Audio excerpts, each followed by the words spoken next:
Jennifer， 今日想同大家分享一下對避險貨幣日元嘅一啲睇法。自從4月頭以嚟咧，市場出現一個趨勢，就係資金咧不斷往呢個避險嘅資產嗰邊行啊。咁到底發生咩事咧？就主要分兩個階段嘅。第一個階段就係4月2號到4月8號期間，由於特朗普咧宣布咗超乎預期嘅呢個對等關稅，咁所以咧引起咗市場呢個恐慌嘅一個情緒。咁無論係美國定還是中國定還是其他國家嘅股市咧，都係一律受到一個拋售潮嘅。咁資金自然咧就流入一啲避險嘅一個貨幣啦。咁我哋見到日元咧喺4月2號到4月8號期間對美金係升值咗差唔多2%左右嘅。咁至於話4月9號到呢個4月14號期間啦，咁我哋見到嘅就係第二個階段啦。因為特朗普咧佢就都比較意外地宣布咧，對大部分嘅一個國家暫時90日之內咧，仲係採取呢個10% 嘅關稅。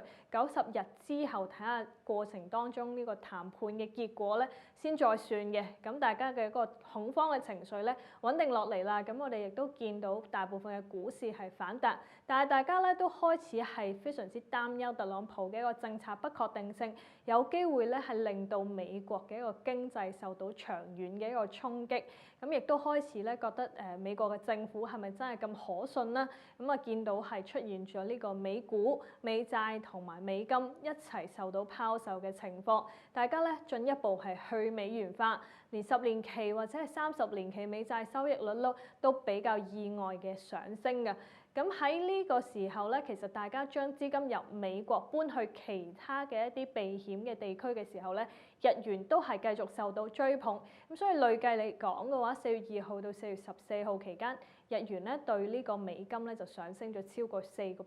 嘅。咁嚟緊點睇個日元嘅話，我哋覺得首先最近咧無論係特朗普啦，定還是係美國財長，定還是聯儲局嘅官員，都嘗試咧去到改善市場嘅對呢個美國資產嘅信心，亦都咧叫做係提供咗一個 solution 啦，話俾大家知，如果個美債繼續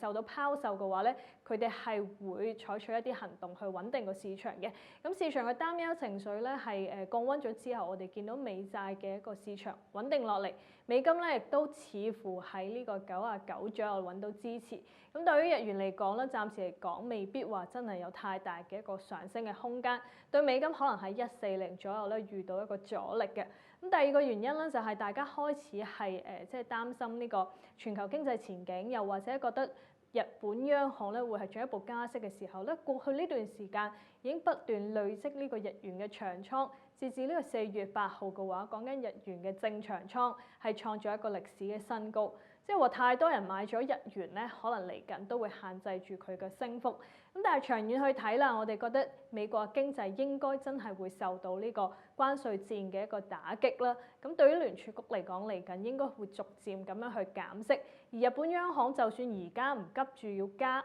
嚟緊嘅話咧，加息嘅機會咧都非常之大嘅。咁所以兩邊嘅息差收窄對日元長遠嚟講都係一個好消息。咁仲有個全球嘅經濟，如果前景係咁唔明朗，充滿住不確定性嘅時候咧，大家作為避險嘅原因都會選擇日元。咁所以日元如果長遠突破呢個140嘅機會都比較大。咁今日咧對日元嘅分享就到呢度為止。下一期咧想同大家分享一下到底仲有啲咩其他嘅避險資產或者貨幣可以揀，敬請期待。